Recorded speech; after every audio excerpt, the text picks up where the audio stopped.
وبرکاتہ. کیسے ہیں جناب؟ اللہ تعالیٰ کے احسان ہے. کیا نام تھا آپ کا؟ نام میں بھول گیا آپ کا. ابھی تو 2 دفعہ گفتگو ہو چکی ہے ہماری، آپ پھر بھی نام بھول گئے.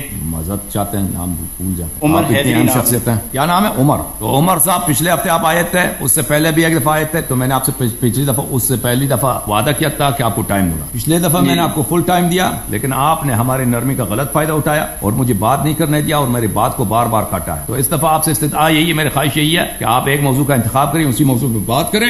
اور میری بات کو اگر آپ نے ایک دفعہ کاٹا تو میں برداشت کروں گا، 2 دفعہ 3 دفعہ اگر آپ نے کاٹ دیا تو میں آپ کو یہاں سے ناک آؤٹ کر دوں گا. کیونکہ ہمیں بھی دقت ہوتی ہے بات کرنے کی اور ناظرین کو بھی دقت ہوتی ہے، وہ نہیں سن پاتے. اگر 2 آدمی آپس میں بات کر رہے ہیں نا، وہ ایک دوسرے پہ کی بات کو کاٹ رہے ہیں، ان کو نہیں سنائی دیتی کہ وہ کیا کہہ رہے ہیں. پچھلی دفعہ میں نے آپ کو بہت سمجھایا، آپ نے سمجھے نہیں اور آپ نے شاید، لیکن میری مجبوری تھی کہ میں نے آپ کو وعدہ دیا تھا کہ میں آپ کو ٹائم دوں گا. لیکن اس دفعہ یہ وعدہ تو نہیں ہے. اس دفعہ آپ کو میں نے خبردار کیا کہ بھائی اگر آپ نے یہ ادب کا اور رعایت کا یہ طریقہ کار چھوڑ دیا تو میں آپ سے معذرت کرتا ہوں، میں آپ سے گفتگو نہیں کر سکوں گا. میں اس شخص سے گفتگو کر سکوں گا جو میری بات کو سنتا ہے. بس یہ میری آپ سے عرض ہے. بسم اللہ کریں. تو آپ بھی بولنے کا ہمیں وقت دیں گے پورا، اور اتنی بات کریں گے جتنی پوچھی جائے، اور تھوڑے تھوڑے وقت میں ہم بات کریں تاکہ کوئی نتیجہ بھی نکلے بات کا اور سمجھ بھی آئے. تو ایسا نہ ہو کہ آپ جو ہے وہ لمبی مجلس شروع کر دیں اور دوسرا بندہ بیٹھ کے اپنا ٹائم ضائع کرتا رہے. تو اگر مختصر بات ہوگی تو بہتر ہوگا. میں بھی، آپ بھی ادب احترام کے دائرے میں رہیں گے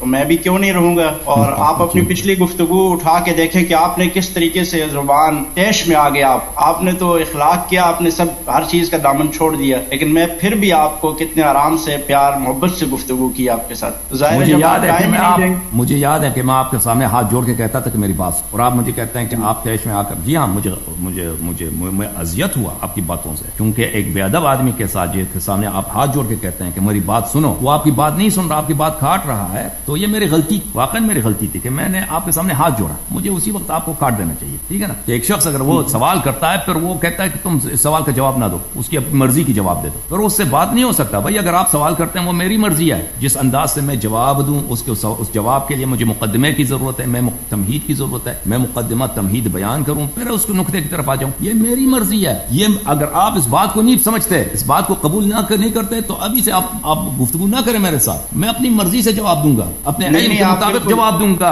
اور اگر کسی سوال کے لیے مجھے تمہید پیش کرنے کی ضرورت ہو تو وہ میں پیش کروں گا، اور آپ کو کاٹنے کی اور مجھے سکھانے کی آپ کو اجازت نہیں ہے کہ آپ کی مرضی سے میں جواب دوں. ٹھیک ہے نا. بالکل ایسا ہی ہے. آپ اپنی مرضی سے جواب دیں، اپنے طریقے سے دیں، لیکن آپ اپنے ذہن میں یہ بنا لیں کہ یہ بے ادبی کر رہا ہے. تو ہم بھی تو یہی سوچتے ہیں کہ آپ بے ادبی کرتے ہیں، آپ صحابہ اکرام کی بے ادبی کرتے ہیں، آپ اہل بیت اطہار کی بے ادبی کرتے ہیں، آپ اللہ اور قرآن کی بے ادبی کرتے ہیں، لیکن ہم اس کے باوجود سنتے ہیں. لیکن ہم صرف اور صرف آپ کو اگر کچھ تھوڑی سی بات، وہ بھی آپ کے تلخ جملوں کے بدلے میں جب ہم تھوڑی سی بات کرتے ہیں تو آپ کہتے ہیں بے ادبی ہوگی. تو آپ نہیں بے ادبی کرتے. آپ نے کس کو چھوڑا آج تک؟ کون ہے کہ جس کو آپ نے دین اسلام کی بنیادی شخصیات ہوں یا دین اسلام کے شاعر ہوں، ہر ایک پہ آپ نے بات کی ہے اور بے ادبی کی ہے ان کی. تو آپ ہمیں کہتے ہیں کہ ہم بے ادب ہیں. تو آپ نے کس کو چھوڑا ہے؟ الیاری صاحب، آپ کے سوال کا جواب ہے کہ میں نے کس کو چھوڑا ہے. میں نے آپ کے ائمہ کے متعلق، آپ کے بزرگوں کے متعلق میں نے وہی جملے کہے ہیں جو آپ کے کتب میں موجود ہیں، اور اسی لیے آپ لوگ بے جواب اور بے بس اور جواب نہیں دے سکتے. اگر میں نے ابو بکر کے متعلق، ابو بکر یا عمر یا عائشہ کے متعلق ایسی بات کہی ہے، ایسے الفاظ، ایسے جملے کہیں جو آپ کے کتب میں نہیں ہے، تو وہ مجھے دکھاؤ. اگر آپ کی کتب میں صحیح اسانید کے ساتھ ان کے ایسی باتیں ہیں جن کو آپ ان کو گالی سمجھتے ہو تو یہ میرا قصور نہیں ہے. ان شخصیات کا قصور ہے، ان شخصیات کا قصور ہے جن سے یہ باتیں صادر ہوئی ہیں، جنہوں نے ایسے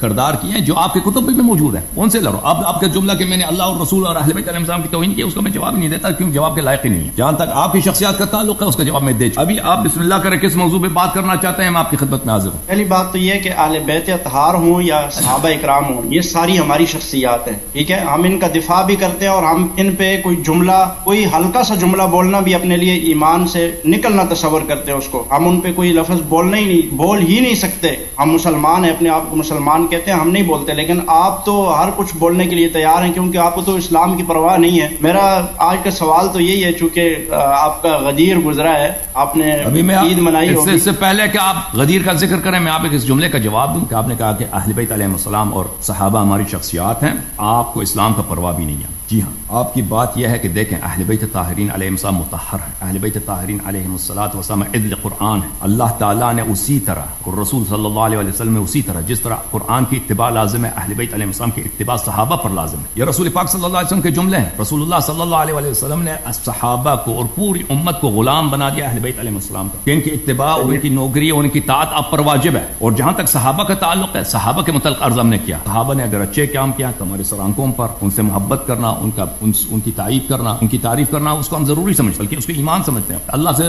تقرب لیتے ہیں اس بات۔ لیکن اگر صحابہ نے غلط کام کیا اور وہ قرآن اور سنت میں موجود ہیں اور آپ اس کا انکار بھی نہیں کر سکتے، تو اس میں ہمارا قصور نہیں ہے کہ آپ نے سب جزیرۃ العرب میں جتنے لوگ تھے رسول پاک صلی اللہ علیہ وسلم کے زمانے میں ان کی سب کی ملاقات ہوئی تھی پیغمبر سے، اسلام بھی لائے تھے، کافر تو کوئی نہیں بچا تھا اس زمانے میں، آپ نے ان سب کو تنقید سے بالا تر بنا دیا، ان کی کوئی نقد نہیں ہو سکتی، یہ تو سب کو پتہ ہے کہ انہوں نے کیسے کیسے کام کیے دنیا میں، تو یہ آپ کی اپنی مجبوری ہے۔ اب غدیر کے متعلق بات کرنا چاہتے ہیں، بسم اللہ۔ جی میں غدیر کے متعلق بھی بات کرنا چاہتا ہوں، لیکن اس سے پہلے میں آپ کو یہ کہنا چاہ رہا ہوں کہ ٹھیک ہے آپ کا عقیدہ یہ ہے کہ ائمہ اکرام جو ہیں ان کی اطاعت واجب ہے، صحیح ہے نا، لیکن ہمارے اور آپ کے جو والدین ہیں یا ہمارے بزرگ ہیں یا ہمارے جو اہم شخصیات ہیں ان کی اطاعت تو ہمارے اوپر واجب نہیں ہے، اس کے باوجود بھی ہم ان کا احترام کرتے ہیں، ان کے لیے ہلکے جملے نہیں بولتے، ان کے لیے کوئی تنقید، تکفیر، اعانت اس طرح کے جملے نہیں بولتے، کیونکہ وہ ہمارے آباء و اجداد ہیں، ہمارے بڑے ہیں اور ہمارے ماں باپ ہیں۔ آپ اتنی حیثیت بھی ان کو نہیں دیتے جو صحابہ اکرام حضور علیہ السلام کے لیے اپنا جان مال سب کچھ لٹایا اور حضور علیہ الصلوۃ والسلام کے ساتھ ہر موقع پر کھڑے رہے۔ اسلام آخر لوگوں کی بنیاد پہ آگے چلا ہے، حضور علیہ السلام نے لوگوں پہ محنت کی اور ان لوگوں نے آگے اس اسلام کو پھیلایا، حضور کے شاگرد تیار ہوئے، ان شاگردوں کو آپ نالائق کہہ رہے ہیں، وہ صحابہ اکرام جو حضور کے مرید ہیں، آپ ان مریدوں کو کہہ رہے ہیں کہ وہ تو